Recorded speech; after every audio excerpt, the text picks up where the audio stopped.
ஐயா நம்ம வைதிக பிரச்சனையை பார்ப்போம், கொஞ்சம் கேளுங்க. ஐயனார் ஒரு பிலாசபர் தெரியுமா உங்களுக்கு? மாபெரும் தத்துவ மேதைக்கு கையில அருவாவை கொடுத்து வெளியே விட்டீங்கல்ல, இதுதான் வைதிகம்.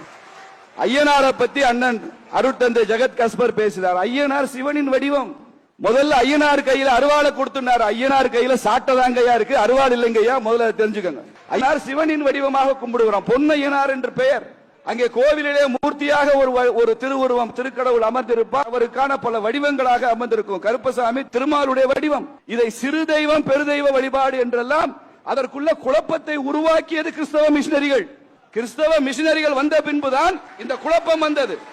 அதே குழப்பத்தை தொடர்கிறார் அருட்தந்தை கஸ்பர். தமிழகம் தேசிய மண், தமிழகம் ஆழ்வார்கள் மண், தமிழகம் நாயன்மார்கள் மண், நாத்திகம் பேசும் நாக்கு முடை நாக்கு என்று சொன்னார் வள்ளலார் சுவாமிகள் பிறந்த மண். தேசியத்தையும் தெய்வீகத்தையும் இரண்டு கண்களாக போற்றுகின்ற ஐயா பசும்பன் தேவர் பிறந்த மண். 25 ஆண்டுகளாக இந்த திருச்சி நகரத்திலே ஈவேரா அவர்கள் ஐயா அவர்கள் இருந்தார் என்பதை சொல்கிறார்கள். 1000 வருஷம் ரங்கநாதன் பள்ளி கொண்ட நகரம் ஐயாது. தமிழன் தான் கோவிலை பார்த்து பார்த்து ஆயிரக்கணக்கான ஆண்டுகளாக கோவில் கட்டிய சமுதாயம் தமிழ் சமுதாயம். வேற எந்த மாநிலத்திலும் இல்லாமல் 40,000 கோயில் கட்டியிருக்கிறான் தமிழன். ராஜாஜி முதலமைச்சராக இருந்து கோவில் நுழைவுக்கு சட்டம் ஏற்றினார். யார் வருகிறார்கள் தடுக்கிறார்கள் பார்க்கிறேன் என்று சொல்லி ஐயா பசும்பொன் தேவர் கூட நின்றார்.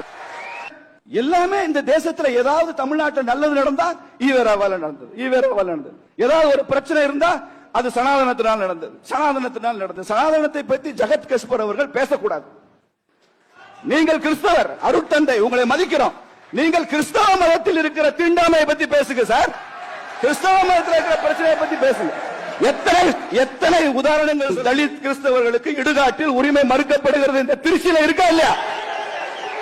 இவர் இங்கே வந்து வைதிகம் பேசுகிறாரு, சனாதனம் பேசுறாரு, இந்து தர்மத்தை பத்தி பேசுறாரு. நான் அதை ஏற்றுக்கொள்கிறேன். அந்த சீர்திருத்தம் சொல்கிற உரிமை உங்களுக்கு உண்டு என்பதை நான் ஏற்றுக்கொள்கிறேன், மதிக்கிறேன் உங்களை. ஆனால் அதை முதலில் உங்கள் கிறிஸ்தவத்தில் இருந்து ஆரம்பிங்கள் சொல்றேன், எங்களிடம் வேண்டாம்.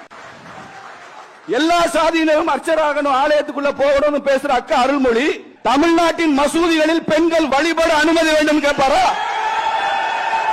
அப்ப ஈவேராக்கு முன்னால தமிழ்நாடு இல்லையா? ஈவேராக்கு அப்புறம் தானே ஈவேரா மண் வந்திருக்கணும். தொல்காப்பிய காலத்தில் யாரோட மண்? ஆன்மீக மண். எல்லா மதங்களையும் ஏற்று போற்றுகிற ஒரு தன்மை உள்ள ஒரே மதம் இந்து தர்மம். பெரியார் மண் அல்ல, ஆன்மீக பெரியார்களுடைய மண். அவ்வளவு.